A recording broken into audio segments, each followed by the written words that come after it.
রাতভর চলল সেনা টহলদারি, সঙ্গে ছিল পুলিশ।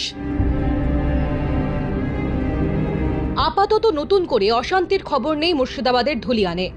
তবে গতকালের দুই গোষ্ঠীর মধ্যে সংঘর্ষের পর গোটা এলাকায় পরিবেশ এখনো থমথমে। যে কোনো রকম অশান্তির ঘটনা রুখতে বিভিন্ন জায়গায় তল্লাশি চালানো হয়েছে। রবিবার সকাল থেকেও স্পর্শকাতর জায়গাগুলিতে টহলদারি চালাচ্ছে আধা সেনা। রাজ্য পুলিশের সঙ্গে যৌথভাবে টানা রুট মার্চের সিদ্ধান্ত নিয়েছে আধা সেনা। শনিবার রাতেই রাজ্যের মুখ্য সচিব মনোজ পন্থ এবং ডিজিপি রাজীব কুমারের সঙ্গে ভিডিও কনফারেন্স করেছেন কেন্দ্রীয় স্বরাষ্ট্র সচিব। ধুলিয়ানে অন্তত 300 বিএসএফ মোতায়েন করার সিদ্ধান্ত নেওয়া হয়। মুর্শিদাবাদের পার্শ্ববর্তী জেলাগুলিতেও সংবেদনশীল জায়গায় কড়া নজর রাখতে বলেছেন কেন্দ্রীয় স্বরাষ্ট্র সচিব। রাজ্য পুলিশের ডিজি রাজীব কুমার রাতেই শমশেরগঞ্জের উপদ্রুত এলাকায় পৌঁছন।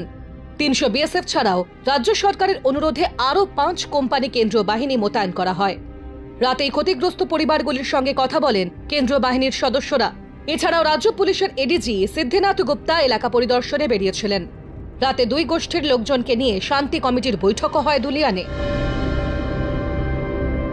পুলিশের সঙ্গে রাতে অঞ্চলে টহল দিয়েছেন জঙ্গিপুরের সাংসদ খলিলুর রহমান।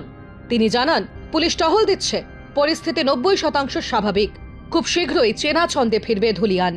এই মুহূর্তে দেখুন পরিস্থিতি অনেকটাই নিয়ন্ত্রণে আছে আর কি, 90% নিয়ন্ত্রণে আছে। তবে মানুষের মধ্যে একটা আতঙ্ক আছে যে রাতটা কি হতে পারে আর কি, মানে কোনো গন্ডগোলের না, ধরপাকড় নেই আর কি। কাজে নতুন করে গন্ডগোল হওয়ার মতো আমি আশা করছি না আর কি। পুলিশ এই মুহূর্তে খুব ভেরি অ্যাক্টিভ, যেহেতু অনেকগুলো ফোর্স এসেছে আর কি। সেই ফোর্স অ্যাক্টিভলি এদিকে বা যেগুলো জায়গায় আমরা খবর পেয়েছি যে কিছু উত্তেজনা প্রবণ আছে, সেগুলো হাতে গোনা কয়েকটা আর কি, সেটা আমরা আমাদের এসপি সাহেব এসে লিস্টের নামগুলো দিয়েছি আর কি। তিনারা বিষয়টা দেখছেন। সর্বোপরি আমাদের এসপি সাহেবকে বলা হয়েছে, আমরা রিকোয়েস্ট করেছি যেন রুট মার্চ, যেন গাড়িতে পুলিশের যে আপনার মুভমেন্টটা যেন চলতে থাকে এবং সেটা রাত্রে এবং কয়েকটা দিন যেন এরকম চলে আর কি, যেন মানুষ যেন তারা নিজের কাজে ফিরে আসা, শান্তি শৃঙ্খলা ফিরে আসা পর্যন্ত যেন এটা হয়। যে কোনো প্রতিবাদ হতে পারে, কিন্তু সেটা যেন রক্তারক্তির মধ্যে যেন না হয়।